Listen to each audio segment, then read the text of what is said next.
In this video, we're going to show you how we replaced an A&E model 8500 RV awning that's 18 foot long.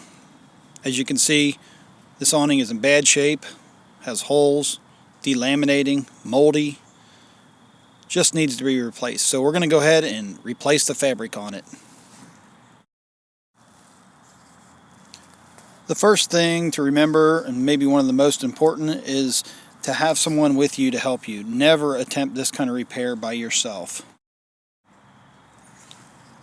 To start out, you want to have your awning about 1 to 2 foot out, and then you just remove the 2 bolts and the rafter clamps, the front and the back.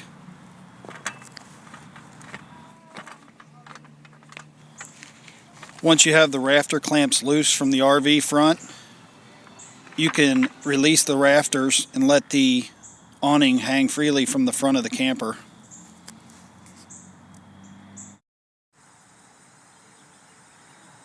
The next step will be to take out the 2 screws at the top of your awning on the poly cord.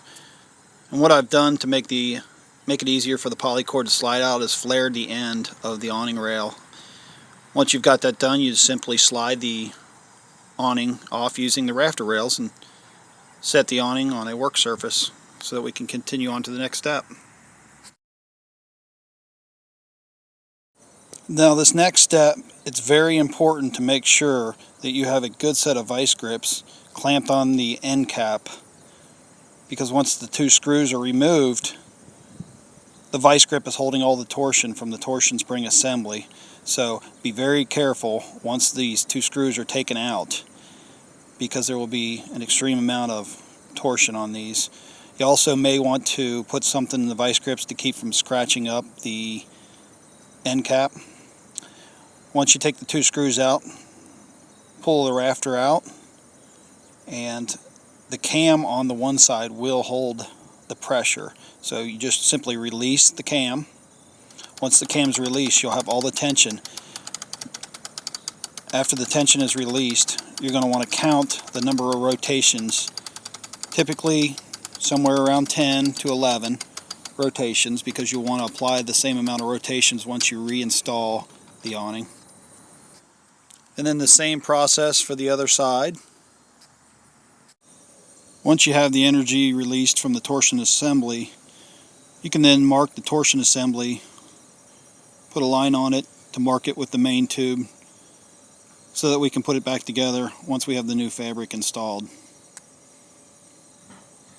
The next step will be to drill out the rivets. This particular awning had 3 rivets, some will have 2. We just do this by drilling out the heads on the rivets, making sure you get all the rivets.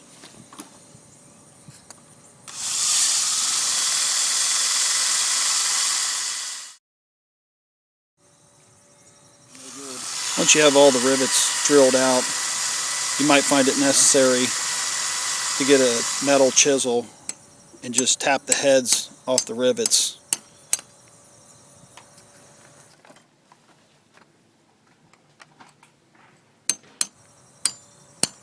Now that we have all the rivets out, we can slide the torsion assembly out and set that to the side. And we can move on to the other side of the awning, drilling out all the rivets on that side, same as we did on this side.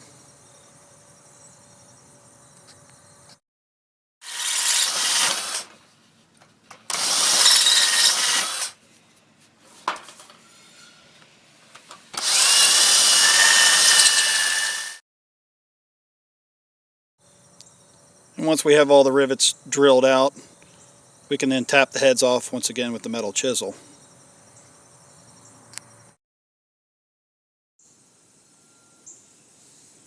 Same as on the other side, you want to make sure that you mark the torsion assembly. Just makes it easier for reinstallation after we put the fabric on.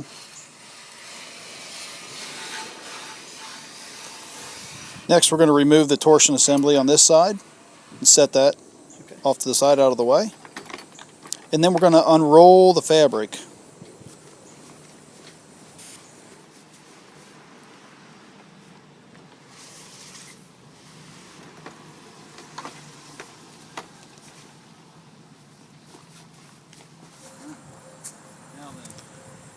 Once we have the awning completely unrolled, we'll cut the valance away from the awning. This particular awning was a one-piece awning.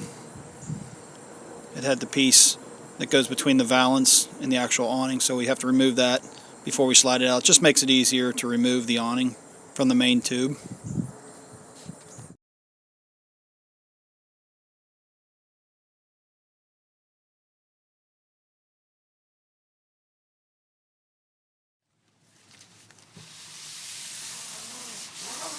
Once we have the valance separated from the actual awning, it makes it really easy to pull the valance off first, and then just simply pull the awning off. Just slides right out.